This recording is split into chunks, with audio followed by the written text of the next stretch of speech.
एक बार दे दो ना कल्पना, बहुत ही मन कर रहा है। तुम्हें पता है तुम्हारी याद में रोज तकिए में छेद करके डाल देते हैं। अभी नहीं, अभी थोड़ा सा भी आवाज हुआ तो भैया भाभी उठ जाएंगे। तुम समझते अरे काहे नहीं हो? यार भैया भाभी, एक बार दे दो ना कल्पना, उ- दे उ- दो ना। ठीक है, लेकिन ऊपर ऊपर से, नीचे का नहीं। कहानी की शुरुआत होती है मोहिनी से, जो रात को बर्तन मांज रही है। बर्तन धोने के बाद मोहिनी घर के अंदर जाती है। फिर वो अपने कमरे में सोने के लिए आती है, पर मोहिनी का इरादा सोने का नहीं होता। मोहिनी को कामुक भरी किताबें पढ़ने का बहुत ही शौक है, इसलिए अब वो अपने कमरे का दरवाज़ा लगाकर कल्पना की कामुक भरी काल्पनिक कथा को पढ़ना शुरू करती है। तो उस कथा की कल्पना की कहानी कुछ इस प्रकार की होती है।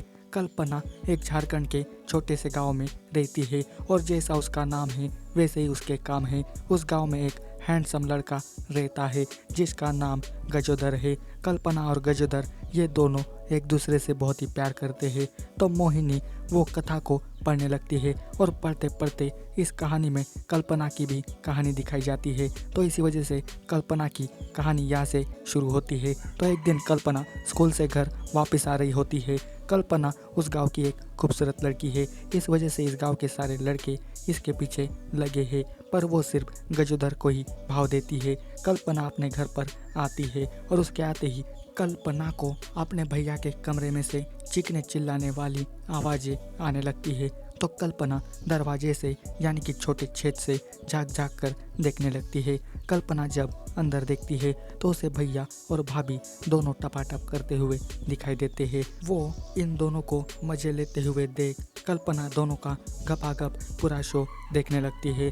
दोनों का जैसे तैसे करके गपागप वाला शो बंद हो जाता है। तो कल्पना खुश होकर वहाँ से अपने कमरे में चली आती है। फिर थोड़ी देर बाद गजोदर और उसका दोस्त मोहन साइकिल पर बैठकर कल्पना के घर आते हैं, और कल्पना का बाहर आने का इंतज़ार करने लगते हैं। फिर कल्पना अपने कमरे से बाहर आ जाती है, और गजोदर कल्पना को देखकर बहुत ही खुश हो जाता है। गजोदर कल्पना को एक चिट्ठी दिखाकर उस चिट्ठी को वो कटाई वाले पंखे में लटका देता है। बाद में वही चिट्ठी कल्पना वहाँ से निकाल लेती है, और उस चिट्ठी को अपने पास छुपा लेती है और अंदर जाकर पढ़ने लगती है। तो उस चिट्ठी में ये लिखा है कि कल्पना, तुम आजकल हमसे मिलने क्यों नहीं आती?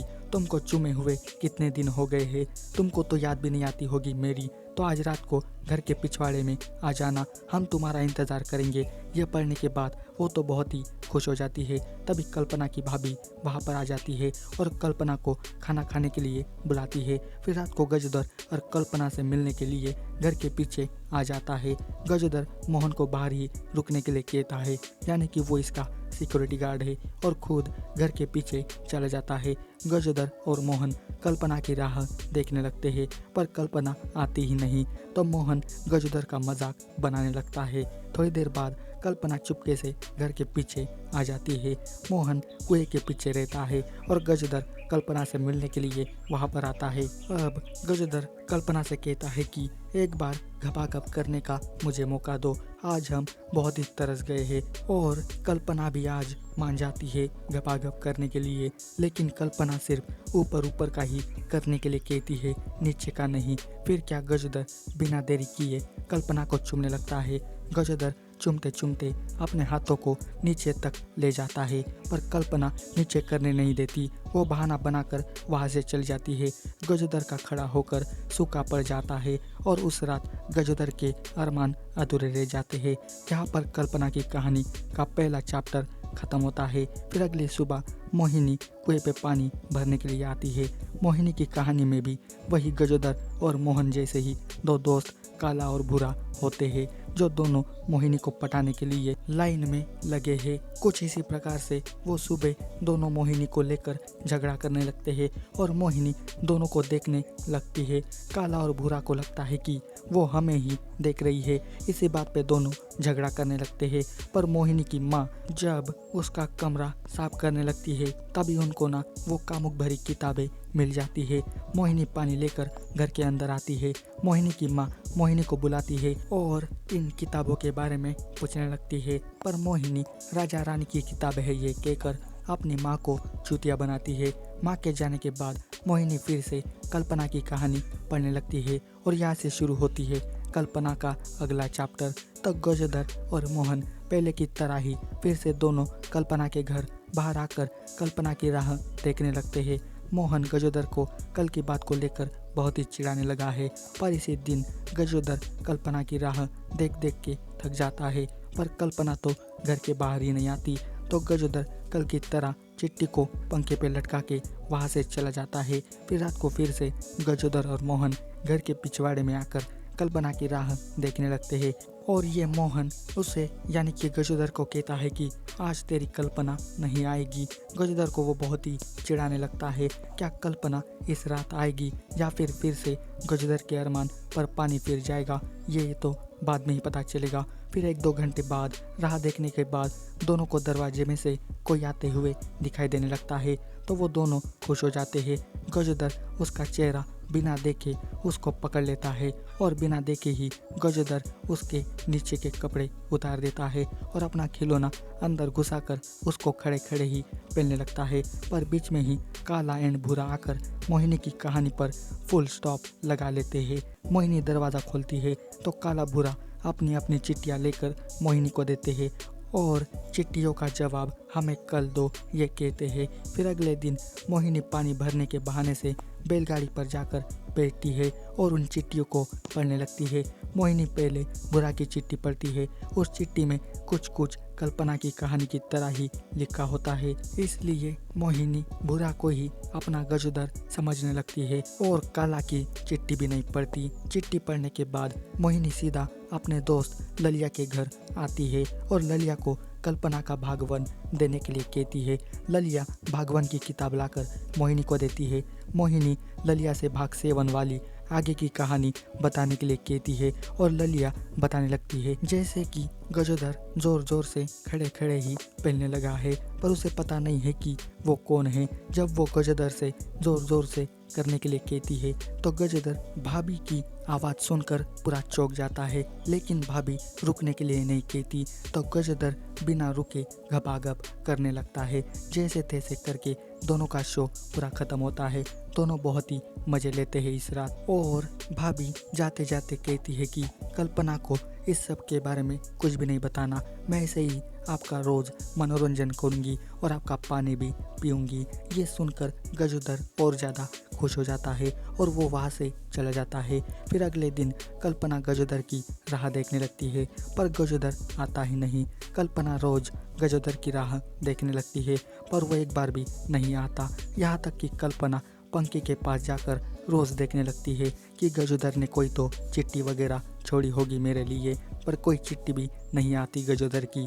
अब कल्पना उदास उदास रहने लगी है, पर 3 दिन के बाद आखिरकार कल्पना को गजोदर की एक चिट्ठी मिल ही जाती है। गजोदर लिखता है कि 3 दिन से मैं बहुत ही काम में था, इसलिए कोई चिट्ठी नहीं लिख पाया, तो आज रात को फिर से घर के पीछे आ जाना। और यहाँ पर ख़त्म होता है कल्पना की कहानी का चैप्टर 2। फिर मोहिनी कल्पना का भागवन लेकर घर के लिए निकलती है, तभी पीछे से बुरा आता है। मोहिनी डर जाती है। बुरा बीच रास्ते में ही मोहिनी का हाथ पकड़कर उसे चुम्मा देने के लिए कहता है, पर मोहिनी डर के बहाने से बुरा को चुम्मा देने से मना करती है। पर बुरा बीच में ही फिर से कल्पना और गजोदर की कहानी बताकर मोहिनी को फंसाने लगता है। फिर मोहिनी नहीं मानती। बुरा की काफ़ी रिक्वेस्ट करने के बाद भी मोहिनी मान नहीं पाती। फिर बुरा बीच रास्ते में ही मोहिनी को चूमने लगता है, ज़बरदस्ती करने लगता है। मोहिनी भी बिना देरी करे बुरा का साथ देते हुए वो भी उसको चूमने लगती है। फिर बुरा मोहिनी को खंडर वाली जगह पे ले जाता है और मोहिनी को वहाँ पर लेटाकर बुरा उसके जिस्म को चूमने लगता है। अब दोनों ही हवस की प्यास में जाग जाते हैं और फिर बुरा मोहिनी को पहनने लगता है। जब बुरा अपना खिलौना मोहिनी के कुएं के अंदर डालने वाला होता है कि मोहिनी बड़ा मज़ा आ रहा है ये कहती है, पर इन दोनों को अभी अभी गपागप शुरू हुआ था कि तभी वहाँ पर कोई आ जाता है और उनकी टपाटप वाले सीन पर पूरा ब्रेक लग जाता है। दोनों फटाफट कपड़े लगाकर छुप जाते हैं, पर इधर तो काला और ललिया दोनों अपना गपागप वाला सीन तैयार करने के लिए आए हैं। ललिया काला को ऊपर ऊपर से करने के लिए कहती है और काला उसे कुत्ते की तरह चाटने लगता है। बुरा को शक होने लगता है कि वो ललिया ही है, पर इधर मोहिनी को घर जाना है।